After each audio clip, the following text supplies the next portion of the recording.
jika tidak akan membahayakan. Apa maksud dan tujuan pemblokiran jalan-jalan, penghalang-halangan untuk para buruh untuk menyuarakan aspirasinya? Hidup buruh, hidup buruh, hidup rakyat Indonesia.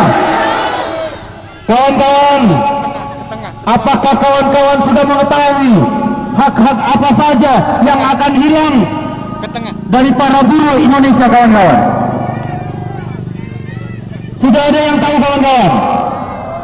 Apakah kawan-kawan sudah membaca draft undang-undang Omnibus Law khususnya untuk cipta lapangan kerja? Perlu kawan-kawan ketahui hal-hal yang melatar belakangi kenapa pada hari ini, besok, lusa sampai dengan tanggal 8 kami harus melakukan unjuk rasa di depan DPR RI. Ini karena yang pertama, sistem hubungan kerja yang akan diatur melalui undang-undang Omnibus Law. Apa itu, kawan-kawan? Kita bandingkan dengan Undang-Undang Nomor 13 Tahun 2003. Undang-Undang Nomor 13 2003 mengatur atas pekerja waktu tertentu paling lama 2 tahun dan boleh diperpanjang 1 kali selama 1 tahun. Ini Undang-Undang 13 Tahun 2003. Tetapi melalui Undang-Undang Omnibus Law, pekerja kontrak akan dibuat sebebas-bebasnya tanpa ada batasan baik waktu maupun jenis pekerjaan yang harus dikontrak. Apakah kita akan diam saja, kawan-kawan? Mungkin bagi kawan-kawan yang hari ini hubungan kerjanya atau status pekerjanya sudah menjadi pekerja tetap, akan berpikir, wah, ini tidak berpengaruh terhadap diri saya, santai-santai saja, tidak perlu ikut-ikutan aksi. Mungkin kawan-kawan yang sudah menjadi pekerja tetap, tapi ingat, saya yakin kawan-kawan punya saudara, kawan-kawan punya anak, kawan-kawan punya keponakan yang nanti akan bekerja di negara ini. Betul, kawan-kawan? Apakah anak-anak kita rela dikontrak di perusahaan selama-lamanya? Pastinya itu tidak akan pernah kita relakan. Yang kedua, adanya yayasan. Kawan-kawan ada yang bekerja melalui yayasan? Melalui outsourcing ada? Perlu kawan-kawan ketahui, yayasan ini juga dibebaskan sebebas-bebasnya. Ini artinya tidak akan ada lagi perlindungan-perlindungan untuk para pekerja, mulai dari Undang-Undang Omnibus Law disahkan sampai kemudian hari, bahkan sampai kita tutup mata, kawan-kawan. Kawan-kawan, itu baru bicara hubungan kerja atau status kerja. Kita bicara tentang upah minimum. Kawan-kawan dibayar upah minimum atau di atas upah minimum? Di atas upah minimum. Kawan-kawan, hari ini kita boleh berbangga. Kota Tangerang khususnya Provinsi Banten pada umumnya masih memiliki upah minimum sektoral kabupaten kota. Kawan-kawan, dibedakan mana yang bekerja di garmen, mana yang menjadi pramuniaga, mana yang bekerja di pabrik logam, kimia, dan lain sebagainya. Melalui apa pembedaannya? Melalui upah minimum sektoral kabupaten kota. Kenapa harus dibedakan? Karena dari jenis pekerjaan, pekerja logam, pekerja kimia, pekerja garmen mempunyai risiko kerja yang berbeda-beda. Itulah sebabnya berdasarkan risiko kerja inilah sehingga upah harus diberikan nilai lebih berdasarkan atas risiko yang akan terdampak kepada para pekerja tersebut. Yang kedua, upah minimum. upah minimum ini tetap ada di Undang-Undang Omnibus Law. Tetap ada, hanya saja kalau Undang-Undang 13 menetapkan upah minimum berdasarkan peraturan pemerintah nomor 78, walaupun pada prinsipnya kita menolak, tapi hari ini mau tidak mau, suka tidak suka, karena kita taat hukum dan kita kalah di pengadilan Judicial Review Mahkamah Agung, kita terima PP 78. Akan tetapi setelah kita terima PP 78, kembali lagi diobok-obok lagi upah buruh, kawan-kawan. Seperti apa kebijakan melalui Omnibus Law? Kalau Undang-Undang 13, KHL atau UMK sebelumnya, ditambah inflasi, ditambah pertumbuhan ekonomi, nanti melalui Omnibus Law,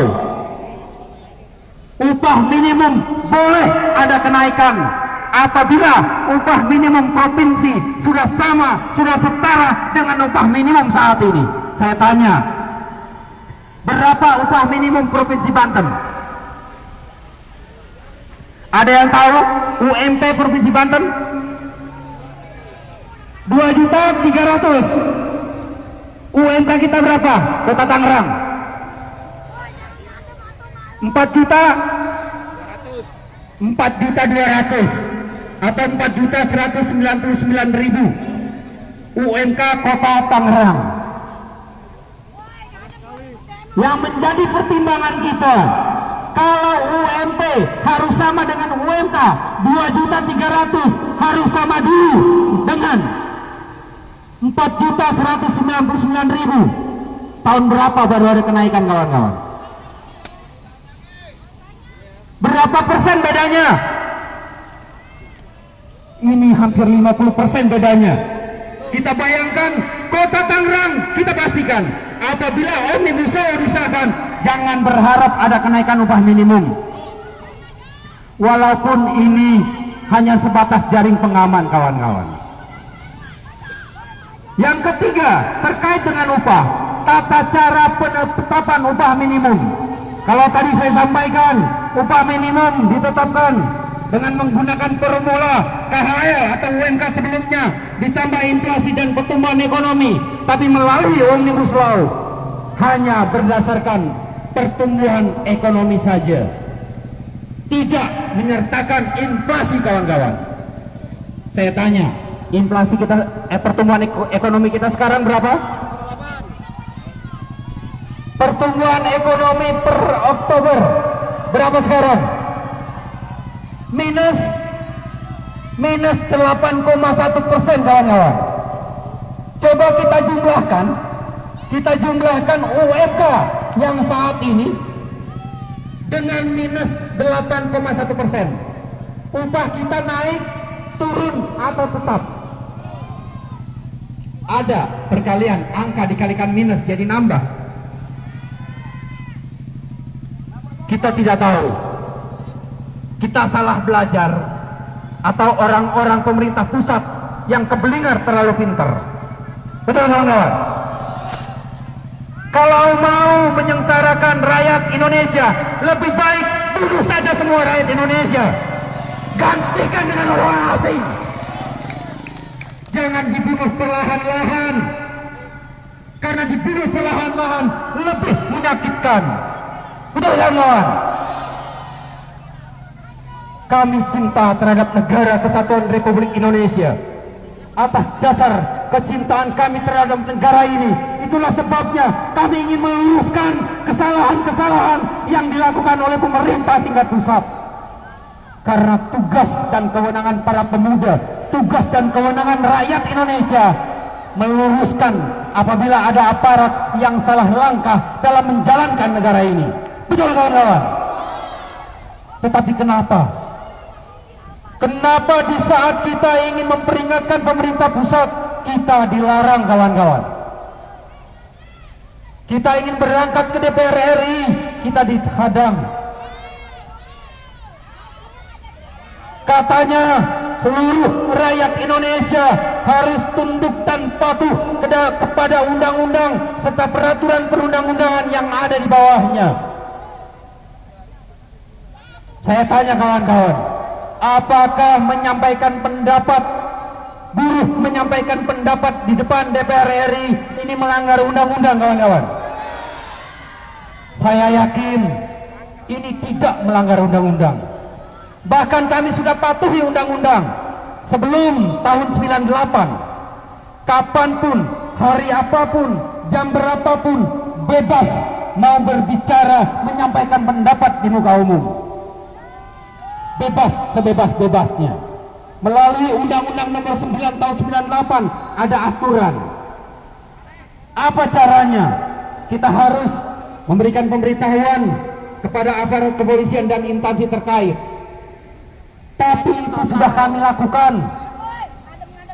Setelah kami melakukan itu, apalagi yang menjadi kekurangan para buruh pada hari ini?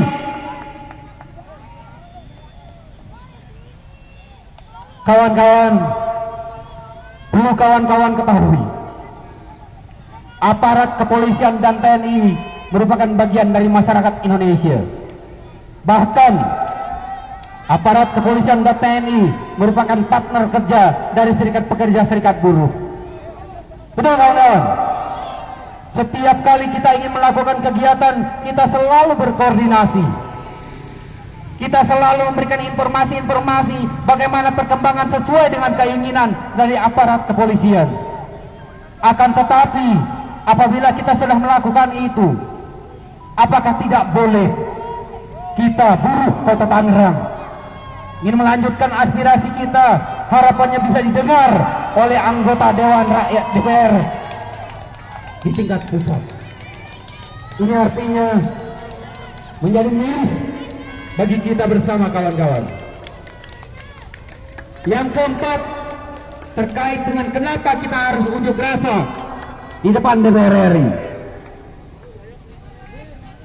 Kawan-kawan, di tempat kerja kawan-kawan ada orang asing atau tidak? Semuanya lokal? Ada orang asingnya enggak? Kalau hari ini di tempat kerja kawan-kawan tidak ada orang asing, berbahagialah kawan-kawan setelah Omnibus Law disahkan, kalau kawan-kawan akan diganti dengan orang-orang asing. Kawan-kawan rela? Kawan-kawan mau? Kenapa akan digantikan? Karena Undang-Undang 13 melarang orang asing menempati jabatan-jabatan tertentu, terutama di bagian personalia. Tetapi melalui Undang-Undang Omnibus Law, pekerja asing bebas mau bekerja di mana, ditempatkan di mana, di posisi apa, memegang jabatan apa. Kita bicara logika saja, kawan-kawan. Di Indonesia sudah menjadi adat dan kebiasaan orang Indonesia. Kawan-kawan boleh cek di perusahaan tempat kawan-kawan kerja. Apabila, saya bukan bicara ras, hanya memberikan contoh saja. Apabila personalianya atau HRD-nya orang Palembang, kebanyakan karyawan yang diterima orang-orang. Kalau HRD-nya orang Jawa Barat, kebanyakan yang diterima Jawa Barat. Kalau HRD-nya orang asing, kira-kira yang diterima orang mana? Ini clear, kawan-kawan.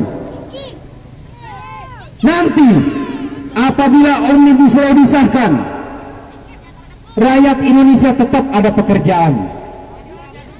Yang bekerja di perusahaan-perusahaan, terutama perusahaan-perusahaan elit, nanti orang-orang asing. Di mana posisi kita? Di luar pagar. Tugasnya apa? Kalau pekerja asing mau pulang, antar ke rumahnya. Betul? Dia butuh makan, cari makanan. Dia butuh buah, kasih buah. Itu yang akan terjadi apabila Omnibus Law disahkan. Kita hanya berdiri di depan pagar-pagar perusahaan menunggu orang-orang asing mempunyai kebutuhan untuk makan, minum, atau bepergian. Saya tanya, sebenarnya negara Indonesia ini negara siapa, kawan-kawan? Di mana kita dilahirkan? saya yakin semua yang hadir di tempat ini dilahirkan di negara kesatuan Republik Indonesia. Kenapa tidak boleh orang rakyat Indonesia menikmati kekayaan Indonesia, kawan-kawan?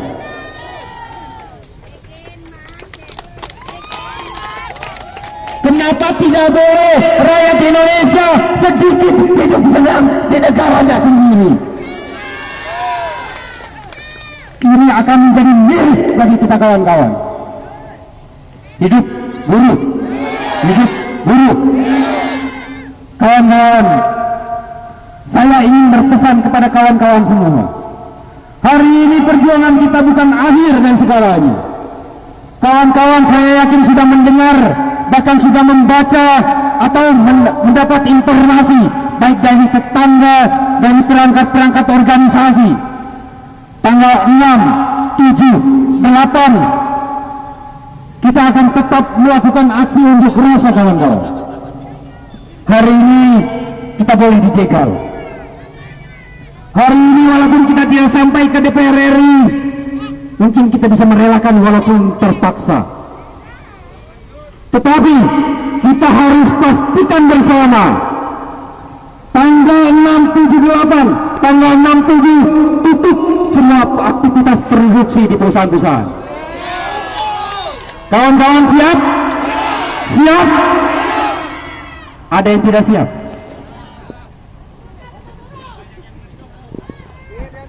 Banyak yang nuduh. Kawan-kawan yang berteduh di bawah pohon, yuk kita panggil sama-sama. Di mana kawanku?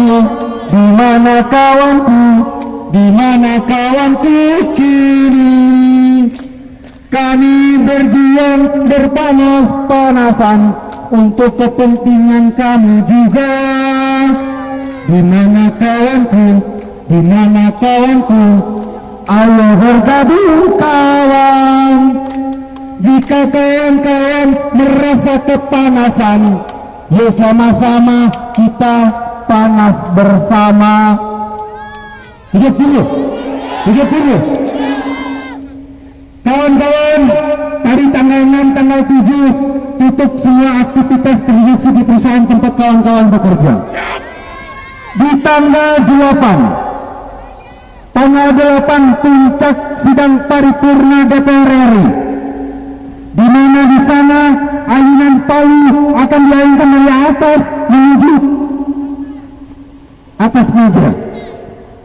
Jika ujung palu menyentuh meja, maka sahlah undang-undang Omnibus Law. Tamat sudah riwayat hak-hak pekerja.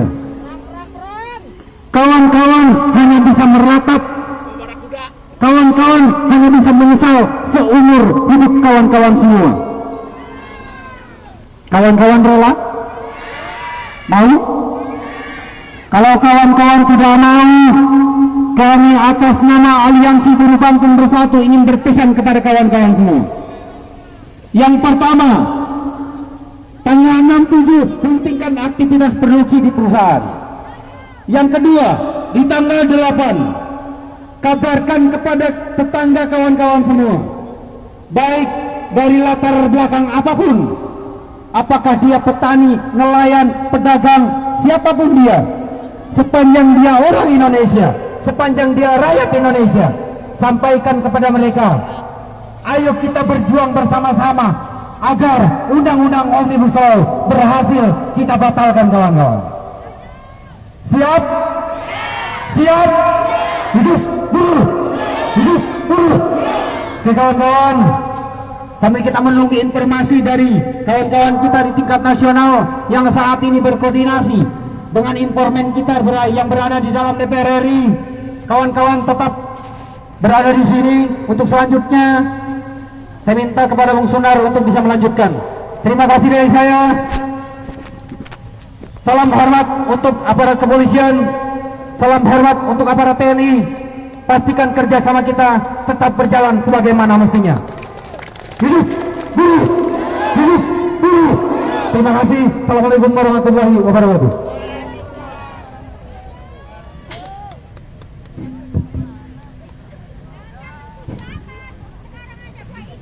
Assalamualaikum warahmatullahi wabarakatuh. Mohon izin untuk kawan-kawan pimpinan Serikat Pekerja Serikat Buruh, saya menyampaikan pandangan terkait dengan Omnibus Law. Yang kami hormati kawan-kawan Aliansi Buruh Banten Bersatu dan seluruh pimpinan, baik pengurus cabang, pengurus wilayah, dan juga seluruh pengurus tingkat perusahaan, dan juga kawan-kawan anggota buruh yang hari ini hadir untuk mengikuti aksi penolakan Omnibus Law. Aplaus buat kawan-kawan semua. Hidup buruh! Hidup buruh! Buruh bersatu! Buruh bersatu! Buruh bersatu! Kalau saya teriakkan batalkan Omnibus Law, kawan-kawan menjawab jegal sampai batal. Batalkan Omnibus Law. Jegal sampai batal. Batalkan Omnibus Law. Batalkan Omnibus Law. Batalkan Omnibus Law. Baik kawan-kawan, seluruh peserta aksi penolakan Omnibus Law yang kami hormati, pada hari ini kita memulai aksi perlawanan terhadap Omnibus Law. Seperti yang sudah diinformasikan oleh para pimpinan, oleh para pengurus serikat dari masing-masing organisasi, bahwa perlawanan Omnibus Law ini harus dilakukan secara bersama-sama. Tidak ada perlawanan Omnibus Law ini dilakukan sendiri-sendiri. Betul tidak kawan-kawan? Sebab apa? Omnibus Law ini adalah sebuah kebijakan nasional tentang perubahan sebuah undang-undang yang akan diberlakukan, dan nanti semua kaum buruh dan masyarakat Indonesia ini mau tidak mau harus menjalankan undang-undang tersebut. Namun anehnya kawan-kawan, Omnibus Law yang digadang-gadang ini akan menghadirkan investor dan juga akan banyak menyediakan lapangan pekerjaan. Tapi sesungguhnya Omnibus Law ini justru menipu kaum buruh dan rakyat kecil Indonesia. Kenapa demikian? Karena salah satu klaster di dalam Omnibus Law yakni klaster ketenaga kerjaan. Seperti kawan-kawan ketahui bersama, justru banyak merugikan kaum buruh. Tadi sudah dijelaskan panjang lebar bagaimana proses pembentukan